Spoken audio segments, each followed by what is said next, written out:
भाई ना बिछड़े और भाई से बहन ना बिछड़े,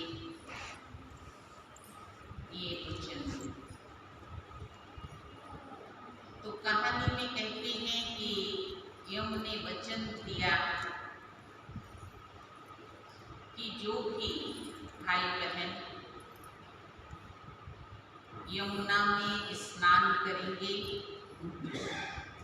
शुद्ध पवित्र संकल्प के साथ, तो ये वचन है मेरा कि वो नहीं बिछड़ सकते। अब बाबा कहते कहानी तो हम सबने सुनी, लेकिन इसका आध्यात्मिक रहस्य क्या है? जो भैया दूज का पर्व हम मनाते हैं, वो कौन सा स्नान है जिसे करने से यम भी भाई से बहन को, अर्थात भाई को कभी अलग नहीं कर सकता, जुदा नहीं कर सकता है। वो है संगम युग पर परमात्मा पिता ने आकर जो हमें ज्ञान स्नान कराया है, जिसकी डिटेल आज बाबा ने मुरली में बहुत सुंदर तरीके से बच्चों को समझाई है कि बच्चे बाबा से इस ज्ञान को लेकर के आप स्वयं ज्ञान गंगा बनो और इस ज्ञान में अनेक आत्माओं को स्नान कराओ, ताकि वो देह के ध्यान से, देह के प्रति जो झुकाव है, आकर्षण है, लगाव है, देह की जो स्मृतियां हैं, जिन बंधनों में बंधकर आत्मा दुखी, अशांत, परेशान, पतित बनती रही है, उसका बुद्धियोग जब इस ज्ञान के द्वारा वहाँ से निकल जाता है और वो सही मायने में स्वयं को आत्मा निश्चय कर लेती है और मैं आत्मा परमात्मा की अमर संतान हूँ। हर एक आत्मा है और आत्मा का आत्मा से अविनाशी रिश्ता है, अविनाशी संबंध है। ये संबंध कभी खत्म ही नहीं होता है।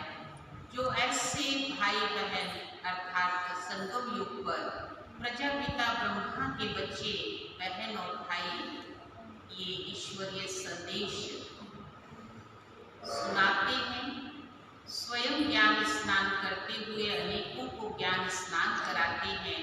पावन गंगा, यमुना, विभिन्न नामों से नदियों का गायन है, उनमें डुबकियां लगाते हैं।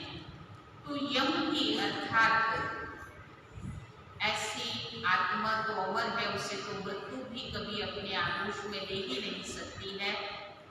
कोई भी पानी हो, अग्नि हो, हवा हो, पृथ्वी हो, आकाश हो, कोई भी तत्व आत्मा का अहित नहीं कर सकते। ये वरदान संगम पर ही हमें मिलता है और ऐसे वरदान को पाकर के हम आत्माएं अनेक आत्माओं को इस वरदान से लाभान्वित करने का कार्य करते हैं और करना ही है। जो आज बाबा ने कहा गरीब से गरीब आत्मा भी ये कार्य कर सकती है। कुछ नहीं तो कम से कम अपने घर वालों को तो छोटा सा टुक्का माना बाबा कहते हैं, बुद्धि की गागर में भी ज्ञान को भरकर आप उन्हें तो स्नान कराओ। इसलिए यादगार में देखिए, जब तीर्थों पर जाते हैं तो वहाँ से हम थोड़ा ना थोड़ा वो तीर्थ का जल अपने साथ लेकर आते ही और उसे आकर के जल में मिक्स कर देते हैं और यही मानते हैं कि यह भी अमृत माना गंगा जल बन गया, यमुना जल बन गया या समुद्र का जल हो गया। तो बाबा ने कहा है यही वो सच्चा ज्ञान जल है।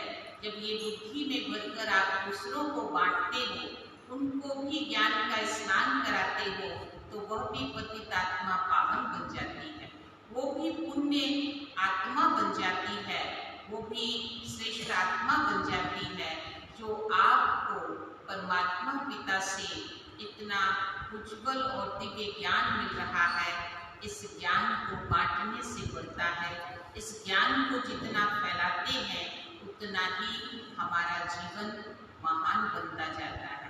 तो ये कहानियाँ बाबा कहते किसी और की नहीं है, ये संगम युग पर हमारे द्वारा किए गए उत्तम चरित्र की, ये वे चरित्र की ही कहानियाँ हैं जो प्रैक्टिकल यहाँ पर हम जीवन को जी रहे हैं, कर रहे हैं और दूसरे तरफ यादगार भी देख रहे हैं।